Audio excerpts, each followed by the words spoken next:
Yo, yo, yo, let's talk about Snake Island.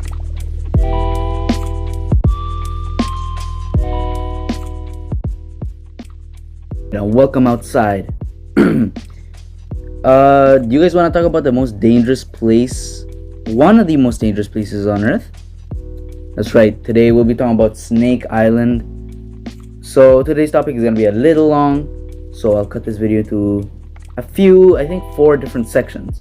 First, being the island's geography and a little bit of the information about it. Next, I want to talk about the Snake Island's climate.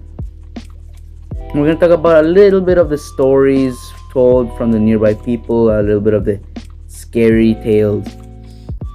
And then we'll move on to the fun part. Everybody loves talking about the different species that live on the island. Alright, so following up with the 4 pieces that I just discussed, we're gonna go into the geography and information of Snake Island. Alright, so first let's talk about the geography of Snake Island and its many wonders. Off the shore of Brazil, almost 93 miles away from downtown Sao Paulo, is Ilha de Quimara Grande, also known as Snake Island. The island is untouched by human developers for a very good reason. Researchers estimate that on the island live between 1 and 5 snakes per square meter. The snakes live on the high migratory birds that use the island as a resting point. Just thinking about 5 snakes per square meter is an absolute terrifying thought. In modern day, trying to reach the island legally requires the cooperation of the Brazilian Navy. A safer bet is to try to see snakes in mainland Brazil, in captivity. To do this, you have 3 options. Golden lanceheads can legally be seen at the Butantan Institute in Sao Paulo, in the Serpentarium if one asks politely. Alternatively, you could head to the Sao Paulo Zoo, where in the snake house you will find an enclosure that contains 5 fully grown adult lanceheads. Your final option is to head to the Zoológico, I think that's how you pronounce it, Municipal Quinzino de Barros in Sorocaba City, state of Sao Paulo, where you can see a very special golden lancehead snake that lives happily in the reptile house. I'd like to pick these 3 alternatives instead of going to the real thing, knowing that just one step into this island could be my end. And me, I do not like thinking about that. Before we continue into the second part where we talk about climate, I'd like to mention that Snake Island is only 43 hectares or 106 acres. Alright, so moving on from geography and a little bit of information about the island, I couldn't find much information on Snake Island's climate, but I have gathered a few pointers. Snake Island has a temperate climate. The island's terrain varies considerably, ranging from bare rock to rainforests. Snake Island ranges from an average of 18.38 degrees Celsius in August to 27.28 degrees Celsius in March, and rainfall ranges from 0.2 millimeters per month in July to 135.2 millimeters in December. So that's a little bit about the climate of Snake Island. Alright, so moving on from a bit of geography and climate to tales of this dangerous land, we'll talk about some of the stories of the people and tales they've passed down. Locals in the coastal towns near Quimera Grande love to recount 2 grisly tales of death on Snake Island. In one, a fisherman unwittingly wanders onto the island to pick bananas. Big mistake, obviously.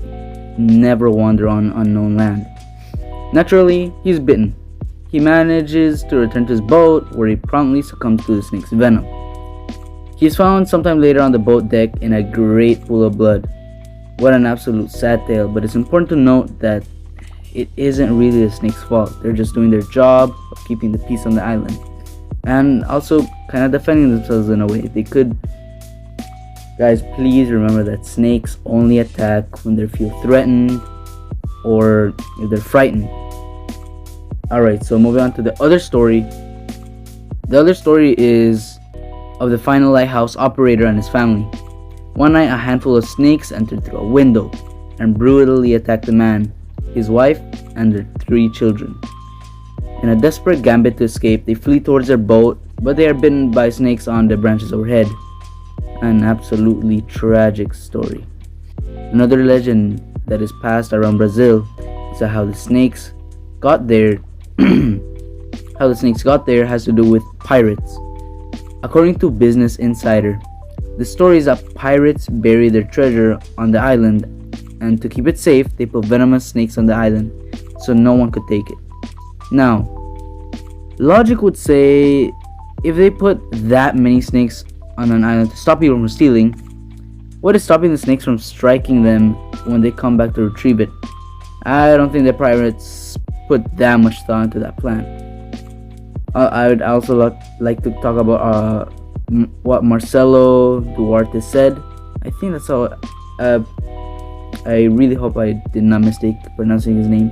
Marcelo Duarte, a biologist who has impressively visited Snake Island over 20 times, says that the locals' claim of 1 to 5 snakes per square meter is an exaggeration, though perhaps not by much. 1 snake per square meter is more like it. Not that it should ease one's mind. At 1 snake per meter, you're never more than 3 feet away from knocking at death's door. And that's pretty much everything I wanted to talk for the stories and tales of the nearby folks. We're gonna move on to the next part now. Alright, now on to the fun part. Talking about the different species that live on this dangerous island. Bothrops insularis, aka the golden lancet viper, does not exist anywhere else in the world except Snake Island. However, it is related to the fer-de-lance, the deadliest snake in the Americas or Central America. The golden lancehead is very distinct. The snake has a light yellow and light brown color, especially on its underside. Also, the snake shares the same unique head shape as the fer-de-lance, a long head with a point at the nose that resembles a lance's blade. The prevailing theory is that the species became trapped on the island after the last ice age that ended over 11,000 years ago. Rising seawater immersed the land, connecting Snake Island to the mainland. The mortality rate of the golden lancehead's venom can be up to 7%, especially since help is far away in the event of a bite. The island is the only natural home of the critically endangered venomous Bothrops insularis, the golden lancet pit viper, which has a diet of birds. The snakes became trapped on the island thousands of years ago following the last ice age when rising ocean levels disconnected the island from the mainland. The ensuing evolutionary pressure allowed the snakes to adapt to their new environment, increasing rapidly in population and rendering the island dangerous to public visitation. So, between 1 and 5 snakes per square meter might not be so terrible if the snakes were, say, 2 inches long and non-venomous. The snakes on Quimara Grande, however, are a unique species of pit viper, the golden lancet. The lancet genus of snakes is responsible for 90% of Brazilian snakebite-related fatalities. If this doesn't seem to scare you, the sheer size of these reptiles might. The golden lancets that occupy the island grow to well over half a meter long. They possess a powerful, fast-acting venom that melts the flesh around their bites. The main meal for these special slithery reptiles are unlucky seabirds that seek refuge in the beautiful green canopy. But little do they know, these venomous vipers are very good climbers. Some have been seen laying waiting for birds to perch on the branches. The potent venom of this species evolved due to the need for the snake to quickly incapacitate and kill seabirds that land on the island's trees before they are able to fly away. On an island ecosystem occupied by hundreds of competitors, maybe even thousands actually, the deadly venom of the golden lancehead maximizes its potential to feed and survive. Golden lanceheads are so dangerous that with the exception of some scientific outfits, the Brazilian Navy has expressly forbidden anyone from landing on the island. Alright, so now explaining the venom of the golden lancet. The venom of the golden lancet is hemotoxic. Alright, so before I start explaining the hemotoxins in a snake's bite, I'm gonna ask for a little bit of viewer discretion.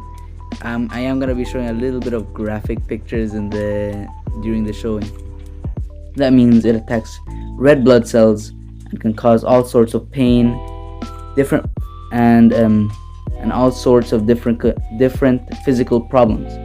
If a golden lancet bites you, you'll suffer from pain, obviously, internal bleeding, necrosis of muscle tissue, basically the death of skin cells around the wound or rotting of the wound, and possible hemorrhages in the brain and other symptoms.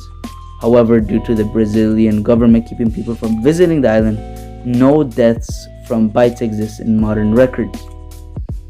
This snake is not among the most venomous snakes in the world by any measure, but it's deadly enough to kill humans with ease. If we were to say you were somehow allowed onto the island. In the past, estimates claimed that as many as 400,000 snakes or more lived on the island. People thought that there was one snake for every square meter, but that's not true. Simply put, there are not enough food resources on the island to sustain a population that large. In fact, there probably never was a good food source that was capable of supporting that many snakes in such a small area. Just like I explained before, that is simply not possible. To make matters worse, the mainland deforestation efforts not only destroyed a lot of snakes and their habitat, but have also resulted in fewer birds migrating to the island. There is even more competition and less food to go around for snakes. The population could potentially drop as a result. Another critical threat to the golden lancet is poaching. Scientific research and the black market pet trade have made these snakes incredibly valuable. As a result, criminals have tried to often capture and smuggle the rare snakes for a potential payout of over $10,000 to $30,000 per specimen. And if you think about it, let's say they gather at least 10 of these on their trip. That is an incredible amount of money that they're handling. Given that these snakes are nearly extinct, since this is the only place that they live on the entire world. I wanted to explain this before, but I kind of forgot, alright? So I wanted to say there are no animals on Snake Island. They were no doubt wiped out by the snakes. The snakes prey on ill-fated migrating birds who stop on the island to rest, like I explained a couple times before actually. The snakes wait in trees for the birds to land and have developed potent, quick-working venom to kill the birds before they fly away, which I mentioned before. Again, it is a hemotoxic, attacking the red blood cells. And that is it for the fauna and a little bit of the background information on the golden lancet. And there wasn't much I could find on the migrating birds. So yeah, there's that. That's the fauna area. Alright, well, thanks for watching. Everybody's reached the end of the video. Thanks for watching. If you guys want to see more content like this, please like and subscribe. This took me quite a while to edit and then talk about and then research. And like I promised on the last video I posted on the chameleon's color changing ability, that video is going to be coming out soon. I'm going to post it up in a little bit. Alright, and thanks for watching. See you later.